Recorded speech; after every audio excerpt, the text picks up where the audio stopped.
Hello दोस्तों, आप सभी का आपके अपने channel door step education point पर हार्दिक स्वागत है। उम्मीद है आप सभी लोग अच्छे होंगे। अगर आपने हमारे चैनल को सब्सक्राइब नहीं किया है तो आप इसको सब्सक्राइब कर लें। आने वाले वीडियोस को मिस ना करने के लिए बेल आइकन भी प्रेस कर लें ताकि जब भी हम कोई वीडियो अपलोड करें आपको जो नोटिफिकेशन है वो मिल जाया करे। तो दोस्तों, ये हमारा आज का सेकंड लेक्चर है जिसमें हम इंग्लिश पेडागोजी के कुछ बहुत ही इंपॉर्टेंट क्वेश्चन डिस्कस करने वाले हैं। तो दोस्तों, हम यहाँ पर बेस्ट 200 MCQ की हमने ये जो सीरीज़ है वो शुरू की है, जिसमें हम कह सकते हैं कि डेली के 15 या फिर 10 क्वेश्चन, जैसे कि अगर आपकी हिंदी पेडागोजी या फिर इंग्लिश पेडागोजी है तो उसमें हम 15-15 क्वेश्चन डिस्कस करते हैं। और यहाँ पर हम कह सकते हैं कि आपका जो भी सीटेट का एग्ज़ाम है, अगर आप इन सभी क्वेश्चन को सॉल्व करते हैं तो आपके जो मार्क्स होंगे वो काफ़ी अच्छे आएंगे। तो चलिए शुरू करते हैं। हमारा आज का जो हमारा फर्स्ट क्वेश्चन है, तो हम आज सभी क्वेश्चन को बड़े अच्छे ढंग से समझेंगे। आपने हमारे साथ पूरी एनर्जी के साथ अपना साथ बनाए रखना है। अगर वीडियो पसंद आती है तो इसको लाइक करने के बाद आपने इसको अपने दोस्तों के साथ भी शेयर करना है। तो चलिए दोस्तों, शुरू करते हैं आज का हमारा फर्स्ट क्वेश्चन। तो इसको पढ़ते हैं। A teacher ask her learner to discuss in a group of 4, jot down ideas and then develop them in an outline to write a paragraph. Learner then edit the paragraph into a final draft. Which strategy of writing does the teachers follow here? तो यहाँ पर ये बताया जा रहा है कि एक टीचर है, ठीक है, उन्होंने लर्नर्स जो भी यहाँ पर थे, आपके विद्यार्थी थे, उनको यहाँ पर कहा कि आप ना एक ग्रुप्स में बट जाइए, ठीक है ना, चार चार के, मान लीजिए उनको ग्रुप में बांट दिया। अब चार चार के ग्रुप में बांटने के बाद अब उनको कहा गया कि जो भी आपके मन में विचार आ रहे हैं आप उसको किसी भी नोटबुक पर या फिर किसी भी कॉपी पर लिख लीजिए। अब ऐसा करने के बाद आप क्या करेंगे कि भाई इसके बाद एक आउटलाइन जो भी आपने डेवलप की है पैराग्राफ लिखने के लिए, अब आप क्या करेंगे, अब पैराग्राफ लिखने के बाद अब आप उसको एडिट करेंगे। एडिट करने के बाद क्या कहा जा रहा है कि अब जो फाइनल ड्राफ्ट आ गया है, ठीक है ना, तो फाइनल ड्राफ्ट जो भी बन गया है उसको थोड़ा बहुत एडिट करने के बाद आप वो जो भी प्रेजेंट होगा, पैराग्राफ होगा, जो भी आपका प्रोडक्ट है उसको आप प्रेजेंट कर देंगे। तो ये उन्होंने ये पूछा हुआ है कि ये स्ट्रैटेजी ये कौन सी है लिखने की, ये जो स्ट्रैटेजी है यहाँ पर कौन सी स्ट्रैटेजी बताई जा रही है। तो आपको ये चारों ऑप्शन में से बताना है कि सही आंसर कौन सा है। क्या ये ग्रुप वर्क है, प्रोसेस अप्रोच है, या फिर प्रोडक्ट अप्रोच है, या फिर ये डिस्कशन मेथड है। तो यहाँ पर डिस्कशन, तो मैं अगर लास्ट से अगर चलूँ तो यहाँ पर क्या डिस्कशन किया गया है, यहाँ पर बिल्कुल नहीं। तो अगर आप देखेंगे तो यहाँ पर उनको कहा गया कि आपने ना अपने आइडियाज़ है उनको यहाँ पर लिखना है, बट यहाँ पर कोई ऐसी बात कही नहीं गई कि आप अपने जो भी विचार हैं उसको यहाँ पर लिखेंगे। तो ऐसा तो नहीं कहा उनको। तो मतलब ये कि उनको सिर्फ अपने विचार लिखने को कहा गया है, ऐसा नहीं कहा गया कि आप डिस्कस करके अपने विचार लिखिए। तो यहाँ पर ये भी गलत है। अगर हम बात करें ग्रुप वर्क की, जो आपका फर्स्ट ऑप्शन में दिखाई दे रहा है, तो फर्स्ट ऑप्शन में ये जो ग्रुप वर्क लिखा हुआ है, तो आप कहेंगे कि यार यहाँ तो इन्होंने ग्रुप वर्क में काम तो किया है, बट दोस्तों यहाँ पर इन्होंने ग्रुप वर्क के साथ साथ इन्होंने कुछ और भी किया है। अपने ग्रुप्स में बटे हुए थे, फिर इन्होंने अपने आइडियाज़ को लिखा, ठीक है। तो ये यहाँ पर बात आपको देखने को मिलती है। तो ये ऑप्शन तो यहाँ पर होगा नहीं, ठीक है ना। ग्रुप में तो थे बट इन्होंने ग्रुप के अलावा भी बहुत काम किया। अगर हम बात करें यहाँ पर अपने सही आंसर की, तो हमारा प्रोसेस अप्रोच जो होगा आपका वो बिल्कुल ही सही आंसर है। क्यों सही है? क्योंकि दोस्तों यहाँ पर अगर आप देखेंगे तो यहाँ पर ये सभी ग्रुप ने जो भी पहले ग्रुप में बटे, अपने आइडियाज़ को लिखा इन्होंने, फिर जो भी इनका पैराग्राफ था वो इन्होंने फाइनल तैयार किया। तो ये क्या कर रहे हैं, ये सिस्टमैटिक वे में धीरे धीरे स्टेप बाय स्टेप चल रहे हैं। तो हमारे ये जो प्रोसेस अप्रोच है इसमें भी ऐसा ही होता है कि आप स्टेप बाय स्टेप चलते हैं अपनी प्रोसेस में, कि आप कोई भी काम करते टाइम कि उसको स्टेप बाय स्टेप चल रहे हैं, मतलब कि प्रोसेस में सारा ये काम हो रहा है। अगर हम बात करें प्रोडक्ट अप्रोच की, तो प्रोडक्ट अप्रोच वो होती है कि आप सीधा तैयार कर देंगे, जो भी आपका मटेरियल होगा वो सीधा प्रोडक्ट के एज अ आप उसको शो कर देंगे, तो वो प्रोडक्ट होता है। प्रोसेस में आप सिस्टमैटिक वे में स्टेप बाय स्टेप चलते हैं ग्रेजुअली। तो उसका ऑप्शन नंबर 2 होगा, वो आपका बिल्कुल ही सही आंसर है। तो चलिए चलते हैं आज के हमारे सेकंड क्वेश्चन पर। तो आज के हम यहाँ पर 15 क्वेश्चन डिस्कस करेंगे। इस सेशन के एंड होने के बाद आपने अपने मार्क्स को जरूर से कमेंट करना है कि आपके कितने मार्क्स आए, ताकि हमें भी पता लगे कि आपके कितने मार्क्स आ रहे हैं, इंप्रूवमेंट हो भी रही है या फिर नहीं हो रही है। तो यहाँ पर अगर हम बात करें ट्रांजैक्शनल लिसनिंग की, तो ये कुछ लिसनिंग की बात कही जा रही है। तो अगर आप इंग्लिश पेडागोजी की अगर बात करें, भाषा सीखने की बात करें, तो यहाँ पर ट्रांजैक्शनल लिसनिंग का मतलब होता क्या है? लेज एम्फेसिस ऑन कन्वेइंग इन्फॉर्मेशन, की जो भी आपके इन्फॉर्मेशन है उसको भी समझने पर जोर दिया जाता है, ठीक है ना। कन्वे करने का information, emphasis on conveying information, या फिर lays emphasis on harmonious communication in the social context, की जो भी आपके हारमोनियस कम्युनिकेशन है उस पर जोर दिया जाता है, या फिर कोई केयरफुल अटेंशन की जरूरत पड़ती ही नहीं है, ठीक है ना। Does not require careful attention to detail and facts, किसकी नहीं पड़ती, या फिर इज इंटरेक्टिव बाय नेचर, की ये इंटरेक्टिव होती है बाय नेचर। तो यहाँ पर सिर्फ लिसनिंग की बात कही जा रही है। तो यहाँ पर क्या हो रहा है कि ट्रांजैक्शनल लिसनिंग में इम्फेसिस दिया जाता है कन्वेइंग इन्फॉर्मेशन का, ठीक है ना। तो इसका जो सही आंसर होगा वो होगा ऑप्शन नंबर आपका फर्स्ट, ये बिल्कुल ही सही है। तो चलिए चलते हैं, हमारा इसमें कुछ ज़्यादा क्वेश्चन में था नहीं, तो इसको हम चलते हैं अब हमारे नेक्स्ट क्वेश्चन पर। तो देखते हैं, ये हमारा आज का थर्ड क्वेश्चन है, CALP स्टैंड्स फॉर। तो यहाँ पर इसका क्या फुल फॉर्म है, कॉग्निटिवली एकेडमिक लैंग्वेज प्रोफिशिएंसी, या फिर कॉग्निटिवली एडवांस लैंग्वेज प्रोफिशिएंसी, या फिर competency based academic language proficiency, या फिर कंपैरेटिव एकेडमिक लैंग्वेज प्रोफिशिएंसी। तो आपको ये बताना है कि सही आंसर है कौन सा। तो दोस्तों अगर हम बात करें, यहाँ पर एक साइकोलॉजिस्ट हुआ करते थे, तो यहाँ पर उन्होंने कॉग्निटिवली एकेडमिक लैंग्वेज प्रोफिशिएंसी इसका ये बताया था, ठीक है ना। बट हमारा जो आंसर होगा वो ऑप्शन नंबर 2 होगा, क्योंकि अगर आपकी NCERT है, अगर आप उनमें देखेंगे तो उसमें जो कैल्प की जो पूरी वो लिखी हुई है, फुल फॉर्म लिखी हुई है, वो कॉग्निटिवली एडवांस लैंग्वेज प्रोफिशिएंसी लिखी हुई है। तो आपका यही आंसर सही है बिल्कुल, जो ऑप्शन नंबर 2 है। तो चलिए चलते हैं आज का हमारा जो फोर्थ क्वेश्चन है उस पर। तो देखते हैं, ये हमारा आज का fourth question, a task in a task based language learning means. तो यहाँ पर ये टास्क है, मतलब कि एक टास्क दिया जाएगा, किसमें, एक टास्क बेस्ड लैंग्वेज लर्निंग। तो यहाँ पर क्या बताया जा रहा है कि एक आपको टास्क दिया जाएगा। टास्क मतलब कि कोई भी काम कहा जा सकता है, या फिर कोई भी आपको कार्य दिया जा सकता है। तो इसमें बताया जा रहा है कि आप भाषा सीखते टाइम अगर ये मेथड यूज करते हैं तो इसका क्या मतलब है।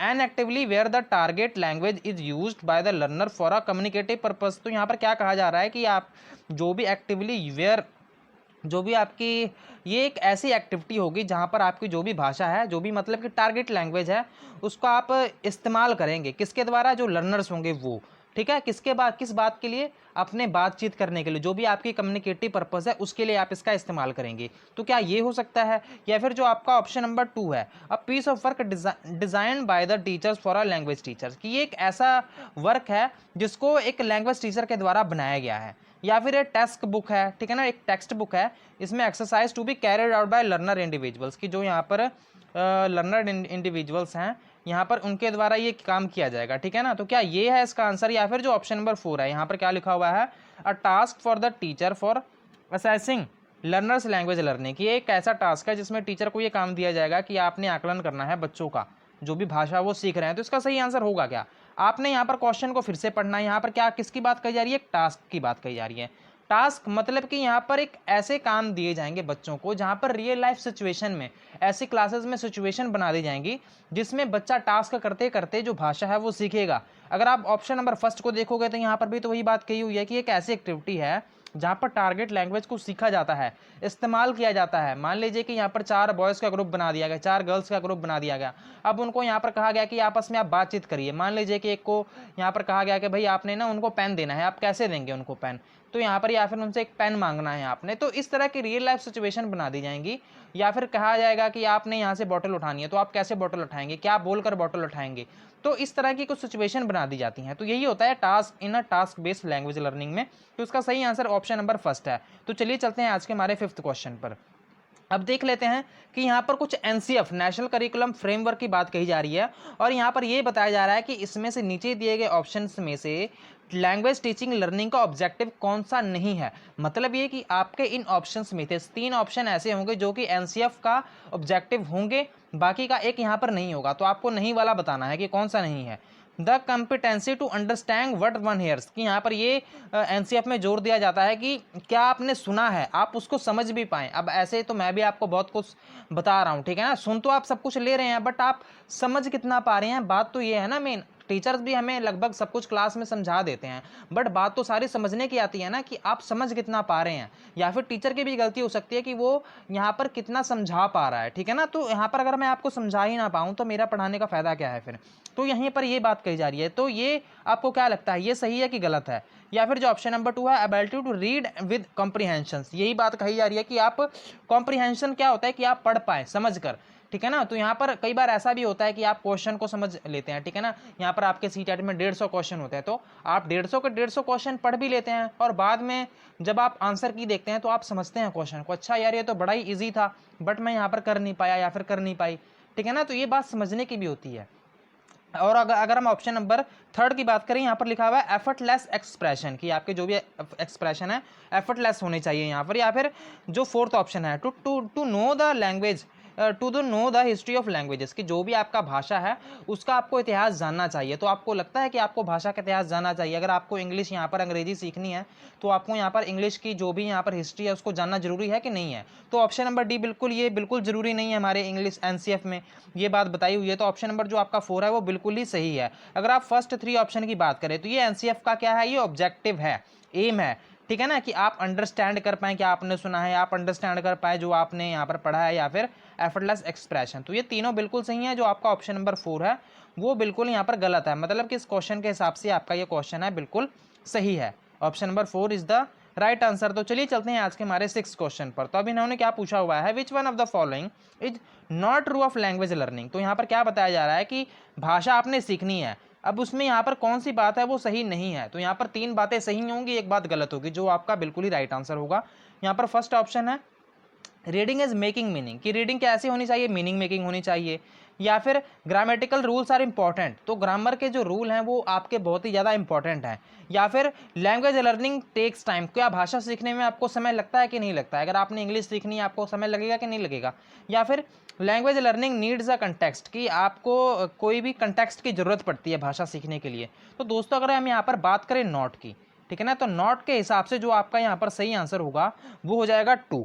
क्यों हो जाएगा 2? क्योंकि यहाँ पर जो आपका ग्रामेटिकल रूल्स हैं, ठीक है, मान लीजिए आपने पंजाबी हिंदी में आपको अक्सर बताता हूँ कि मैं जैसे पंजाब से हूँ, तो अगर मान लीजिए मैंने कोई भी भाषा यहाँ पर सीखी या पंजाबी सीखी, हिंदी सीखी, तो मुझे उसकी ग्रामर पढ़ने की जरूरत पड़ी नहीं। क्यों नहीं पड़ी? क्योंकि हमने वो कवायर कर लिया, एक्विजिशन कर लिया, धीरे धीरे हमने वो पहले से सुनी। जैसे कि हमने पहले शुरू में मामा पापा बाबा ऐसे बोलना शुरू किया, धीरे धीरे हमने शब्दों को जोड़ना शुरू किया, अब शब्दों को जोड़ने के साथ हमने सेंटेंस बनाया, पैराग्राफ बनाया, तो हमें ग्रामर की जरूरत पड़ी नहीं भाषा सीखने के लिए। अब इन्होंने यही तो पूछा हुआ है ट्रू ऑफ लैंग्वेज लर्निंग, की भाई इसमें से कौन सा ट्रू लैंग्वेज लर्निंग का नहीं है। तो ग्रामेटिकल रूल ही बिल्कुल सही है, क्योंकि आपको ग्रामेटिकल रूल्स की ज़्यादा जरूरत पड़ती नहीं है अगर आपने फर्स्ट लैंग्वेज को सीखना हो।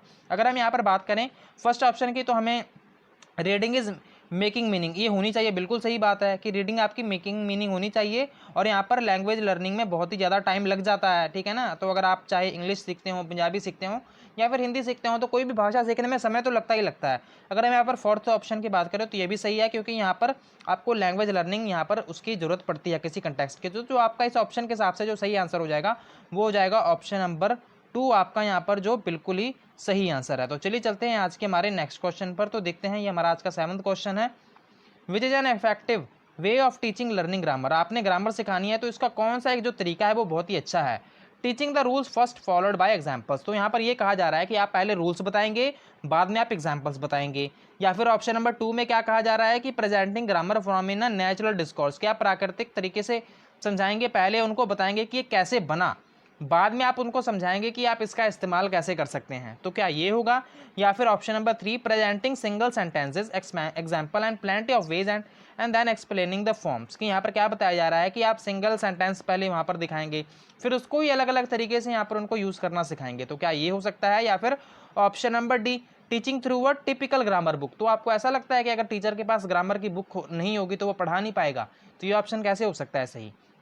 अब यहाँ पर इन्होंने यही तो पूछा हुआ है कि आपको कौन सा एकदम अच्छा तरीका है ग्रामर पढ़ाने का। तो जो आपका ऑप्शन नंबर 2 है ये बिल्कुल ही यहाँ पर सही आंसर है। क्यों?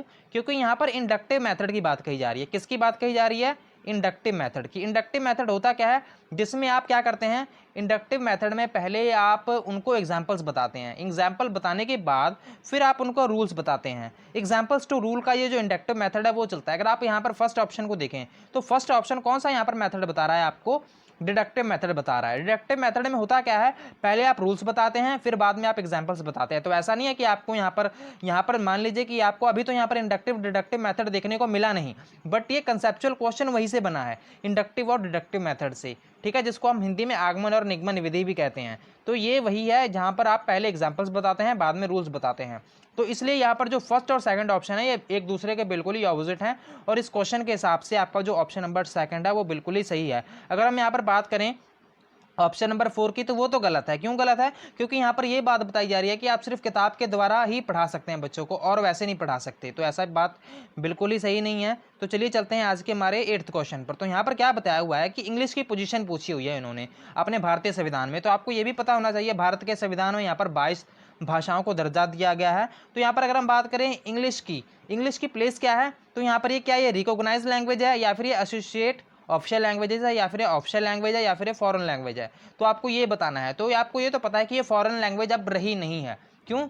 क्योंकि यहाँ पर इसका बहुत ही ज़्यादा यूज़ किया जाता है। अगर आप साउथ इंडिया की बात करें तो वहाँ पर लोग हिंदी नहीं बोलते, ठीक है ना। तो वो हिंदी पहले उन पर थोपने की कह सकते हैं कि या फिर प्रमोट करने की कोशिश की गई थी, बट उन्होंने मना कर दिया कि भाई आप हिंदी हम पर थोप नहीं सकते। जैसा कि आपको ये भी पता है कि नई एजुकेशन पॉलिसी आई है, जो नई शिक्षा नीति आई है, जिसमें अपनी HRD मिनिस्ट्री का नाम भी एजुकेशन मिनिस्ट्री कर दिया गया है। तो उसमें भी आप कह सकते हैं कि 3 लैंग्वेज फार्मूला पर जोर दिया गया है, जिसको तेलंगाना ने भी क्या किया है, रिजेक्ट किया है कि आप भाई ऐसे हम पर हिंदी थोप नहीं सकते, हम अपनी लैंग्वेजेस जो हमें सूटेबल लगती हैं हम उसी को ही प्रमोट करेंगे। तो यहाँ पर अगर हम बात करें इस क्वेश्चन के हिसाब से, तो आपका जो ऑप्शन नंबर 2 है वो बिल्कुल ही सही है कि एसोसिएट ऑफिशियल लैंग्वेज का जो दर्जा है वो यहाँ पर इंग्लिश को दिया गया है, ठीक है। तो चलिए चलते हैं आज के हमारे नेक्स्ट क्वेश्चन पर, जो कि हमारा आज का 9th क्वेश्चन है। तो यहाँ पर हम पढ़ते हैं क्वेश्चन को। A language teachers ask learner to write a paragraph. तो यहाँ पर एक भाषा का टीचर है, वो यहाँ पर किसी लर्नर को कह रहा है कि आपने ये पैराग्राफ लिखना है, किस पर, स्कैरसिटी ऑफ वाटर। तो यहाँ पर स्कैरसिटी होती क्या है, दुर्लभता। जैसे कि कोई वस्तु होती है, उसका प्राइस 0 होने पर भी उसकी डिमांड बहुत ज़्यादा होती है। जैसे कि जो पानी है, पानी की कीमत तो 0 है, बट अगर आप उसकी वैल्यू की बात करें, रियल वैल्यू की, तो वो कितनी ज़्यादा है, ठीक है ना। तो अगर आप पानी की कीमत चाहे 1000 हो, भले ही 100 हो, उसकी जो डिमांड रहेगी वो कम या फिर घटने या बढ़ने वाली नहीं है, वो उतनी ही रहेगी, ठीक है ना। मतलब कि लोग डिमांड करते रहेंगे। अगर हम सरकारी अस्पतालों की दवाइयों की बात करें तो उनकी कीमतें भी तो 0 होती हैं, बट उनकी अगर हम डिमांड की बात करें तो वो तो बहुत ज़्यादा होती है। तो ये क्या होती है, यही स्कैरसिटी होती है। तो यहाँ पर ये कहा जा रहा है कि आपने ना एक स्कैरसिटी ऑफ वाटर पर एक आपने एक लेख लिखना है। तो जो लर्नर्स है, जो बच्चा है, जो विद्यार्थी है, अब उसने क्या किया, उसने यहाँ पर जो SST की जो किताब थी, विज्ञान की किताब थी, अब उसने वहाँ से मटेरियल इकट्ठा करना शुरू किया। अब उसने उसका जो एम होगा वो क्या होगा, अब आपको ये बताना है। Developing the scientific attitude. अब आपको ऐसा लगता है कि भाषा की क्लास में जो टीचर होगा वो बच्चे का जो साइंटिफिक एटीट्यूड होगा वो डेवलप करने की कोशिश करेगा, या फिर जो ऑप्शन नंबर 2 है, completing the syllabus of other subject simultaneously, कि जो भी आपका सिलेबस है आप उसको कंप्लीट करने पर जोर देंगे। तो आपको ऐसा लगता है कि आप ऐसा करेंगे। या फिर जो ऑप्शन नंबर 3 है, achieving language learning across the curriculum, कि जो भी आपका भाषा है उसको अक्रॉस द करिकुलम, जो आप भाषा सीखने पर जोर देंगे। या फिर एनहांसिंग को करिकुलर स्किल्स, तो यहाँ पर आप को करिकुलर जो स्किल्स हैं उस पर आप जोर क्यों देंगे, ठीक है ना। तो उसके लिए अलग से क्लासेस तो यहाँ पर ऑलरेडी होंगी, स्पोर्ट्स की क्लासेस होंगी, म्यूजिक की क्लासेस होंगी, आर्ट की क्लासेस होंगी। तो यहाँ पर आपको ये करने की जरूरत पड़ेगी नहीं। ऑप्शन नंबर 4 भी गलत है, ऑप्शन नंबर जो आपका 2 है वो भी गलत है, क्योंकि अगर आप SST के टीचर हैं, आप क्यों जोर देंगे कि आपका जो सिलेबस है वो दूसरे या फिर किसी और सब्जेक्ट का भी आप सिलेबस कंप्लीट करवाने पर क्यों जोर देंगे, ठीक है ना। तो वहाँ पर उसके लिए तो ऑलरेडी टीचर रखे हुए हैं। मान लीजिए मैं इंग्लिश का टीचर हूँ, अब मैं इंग्लिश ही पढ़ाऊंगा ना, अब मैं SST का सिलेबस कंप्लीट कराने पर क्यों जोर दूंगा फिर। अब हम बात करें यहाँ पर फर्स्ट ऑप्शन की, तो वो भी गलत है। क्यों गलत है, आप भाषा के टीचर हैं, इंग्लिश के टीचर हैं, आप क्यों जोर देंगे कि उसका जो साइंटिफिक एटीट्यूड है वो बदले, ठीक है ना। तो आप उसके इंप्रूवमेंट पर आप जोर नहीं देंगे। तो ऑप्शन नंबर फर्स्ट भी गलत है। जो आपका ऑप्शन नंबर 3 है वो यहाँ पर बिल्कुल ही सही है। तो आपका ऑप्शन नंबर थर्ड जो है वो बिल्कुल ही सही है। तो चलिए चलते हैं आज के हमारे 10th क्वेश्चन पर। यहाँ पर क्या पूछा हुआ है उन्होंने, which one of the following is not an assessment tool for language learning. तो यहाँ पर इन्होंने यही पूछा हुआ है कि इनमें से कौन सा एक असेसमेंट टूल नहीं है भाषा सीखने के लिए। ऑब्जर्वेशन स्केड्यूल, पोर्टफोलियो, असाइनमेंट या फिर रियलिया। तो यहाँ पर मैं अगर हम बात करूँ, ऑब्जर्वेशन स्केड्यूल में आप ऑब्जर्व करके जो भी आप स्केड्यूल बनाएंगे। पोर्टफोलियो में क्या आता है कि आप बच्चे की जो भी फिजिकल एक्टिविटीज़ हैं, चाहे वो स्पोर्ट्स हो, म्यूज़िक हो, आर्ट हो, या फिर कह सकते हैं जो इसका रिटन एग्जामिनेशन हो, वाइवा हो, यहाँ पर आप सभी बच्चों के बातों पर ध्यान रखते हैं। तो पोर्टफोलियो तो यहाँ पर होगा नहीं, ना ऑब्जर्वेशन स्केड्यूल होगा। असाइनमेंट की बात करें तो असाइनमेंट भी नहीं होगा, क्योंकि ये जो तीनों हैं आपको जो फर्स्ट सेकंड थर्ड ऑप्शन दिख रहे हैं, ये क्या है, ये असेसमेंट टूल हैं भाषा को सीखने का। वे असेसमेंट टूल इनका इस्तेमाल किया जाता है। अगर हम बात करें रियलिया की, तो इसका इस्तेमाल नहीं किया जाता। रियलिया होता क्या है, जैसे कि कोई फिजिकल सी कोई चीज़ होती है, जैसे कि यहाँ पर कोई मॉडल हो सकता है या फिर कोई ऐसी चीज़ जिनको देखकर बच्चों को पढ़ाया जाए। तो आपको लगता है कि भाषा की क्लास में इनकी ज़रूरत पड़ेगी, बिल्कुल नहीं। तो ये एक असेसमेंट का टूल नहीं है, ठीक है ना। तो ये क्या है, ये ऑप्शन नंबर डी आपका यहाँ पर बिल्कुल ही सही आंसर है। तो चलिए चलते हैं आज के हमारे नेक्स्ट क्वेश्चन पर। Teaching a novel is to promote, ये हमारा 11th क्वेश्चन है। इसमें क्या कहा जा रहा है कि आप बच्चों को क्या कहते हैं कि आपने ना नॉवल पढ़कर आनी है या फिर कोई भी स्टोरी बुक है आप ये पढ़कर आनी है, तो आप बच्चों को ऐसा कहेंगे क्यों, इसका मेन महत्व क्या है। तो यहाँ पर क्या ये मज़े के लिए आप पढ़ने को कहेंगे या फिर डिटेल के लिए आप, या फिर कहेंगे कि आप राइटर बनने के लिए उसको पढ़वाएंगे या फिर उसकी जो वोकैबुलरी है वो बढ़ाने के लिए पढ़वाएंगे।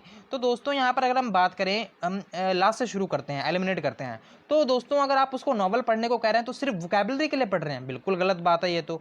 अब यहाँ पर कितने सारे एस्पेक्ट हैं ना भाषा सीखने के भी, LSRW, लिसनिंग, स्पीकिंग, यहाँ पर रीडिंग और राइटिंग है। तो यहाँ पर चारों पर जोर तो दिया ही नहीं जा रहा, तो ये क्या बात हुई। अगर हम यहाँ पर बात करें ऑप्शन नंबर 3 की, तो यहाँ पर ये भी गलत है। क्यों गलत है, क्या आप उसको राइटर बनाने के लिए आप उसको नॉवल पढ़ने को कह रहे हैं, नहीं। अगर हम बात करें थर्ड ऑप्शन की, तो यहाँ पर बताया जा रहा है कि डिटेल के लिए, तो आप उसको नॉवल पढ़ाएंगे डिटेल के लिए, सिर्फ डिटेल के लिए। नॉवल में कौन से ऐसे डिटेल आने लगे जो आप उसको पढ़ाएंगे, तो ये भी बात गलत हो जाएगी। अगर हम यहाँ पर बात करें फर्स्ट ऑप्शन की, तो ये मज़े के लिए, रीडिंग फॉर प्लेजर, तो ये क्यों सही है, क्योंकि आपने छोटे बच्चों को देखा होगा कि उनका इंटरेस्ट होता नहीं है पढ़ने में। तो इसका क्या मतलब है, अगर आप बच्चों को देखेंगे तो उनको मज़ा नहीं आता कुछ भी किताबों को पढ़ने में, टेक्स्ट बुक को पढ़ने में। तो जो भी यहाँ पर टीचर होता है वो कोशिश करता है कि यहाँ पर बच्चों को पढ़ाया जाए अच्छे ढंग से, उनका इंटरेस्ट है वो डेवलप किया जाए। तो उनको यहाँ पर जो नॉवल होती हैं या फिर स्टोरी बुक्स होती हैं वो पढ़ने को कहा जाता है, जिनके कारण जो उनका इंटरेस्ट है वो डेवलप हो पाए। तो जो आपका ऑप्शन नंबर फर्स्ट है वो बिल्कुल ही यहाँ पर करेक्ट आंसर है। तो देखते हैं हमारे नेक्स्ट क्वेश्चन को। ऑप्शन नंबर आपका ये फर्स्ट है, बिल्कुल सही है। तो चलिए चलते हैं, आज का हमारा 12th क्वेश्चन है, story telling as a strategy in a language teaching is aimed at. तो यहाँ पर स्टोरी टेलिंग जो स्ट्रैटेजी होती है भाषा को सीखने के लिए, ये किस पर एम करती है, आपको ये बताना है। लर्निंग द मोरल्स, या फिर ऑप्शन नंबर 2 में learning to retell the story, या फिर एंगेजिंग लर्नर विद लैंग्वेजेस, या फिर testing the memory of learner. तो यहाँ पर जो स्टोरी टेलिंग मैथड है, स्टोरी टेलिंग मैथड में होता क्या है, जैसे कि अभी तो मैं, जैसे कि आपको पहले हमने कभी हिस्ट्री भी पढ़ी थी, ठीक है ना, जैसे कि हमने 6th 7th 8th की हमने हिस्ट्री कवर की हुई है। तो कभी कभार मैं आपको ना एक एज अ कहानी के रूप में मैं कई चीज़ें समझाने लग जाता हूँ कि पहले ऐसे हुआ था फिर बाद में ऐसे हुआ।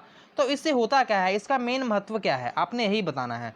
तो यहाँ पर क्या लर्निंग द मोरल्स, कि आप जो मोरल्स है उसको लर्न करने के लिए आप समझा रहे हैं, या फिर जो आपकी कहानी है, तो ऑप्शन नंबर फर्स्ट गलत हो जाएगा। अगर आप ऑप्शन नंबर 2 की बात करें तो आप learning the retail the story, कि भाई आप उसको दोबारा से, जो बच्चे होंगे उनको वहाँ पर दोबारा से पढ़ा पाएँ, आप इसलिए ऐसा पढ़ा रहे हैं। या फिर जो ऑप्शन नंबर 3 है कि बच्चों को उसमें एंगेज कर रखें, तो ऑप्शन नंबर 3 इसका बिल्कुल ही सही आंसर है। क्योंकि आप इसको जो स्टोरी टेलिंग मेथड होता है भाषा की क्लास में, आप बच्चों को एंगेज कर पाएँ लर्निंग की लैंग्वेज की क्लास में, तो ये इसलिए यूज़ किया जाता है। अगर हम ऑप्शन नंबर 4 की बात करें तो यहाँ पर क्या बात कही जा रही है कि आपने मेमोरी चेक करनी है बच्चों की, ठीक है ना। तो यहाँ पर इसका तो कोई रोल ही नहीं है, आप बच्चे की मेमोरी चेक करने के लिए सिर्फ स्टोरी टेलिंग मेथड का यूज़ करेंगे, तो बिल्कुल गलत बात है ये। तो ऑप्शन नंबर फर्स्ट, सेकंड और यहाँ पर फोर्थ गलत है, ऑप्शन नंबर 3 आपका बिल्कुल ही करेक्ट आंसर है। तो चलिए चलते हैं क्वेश्चन नंबर 13 पर।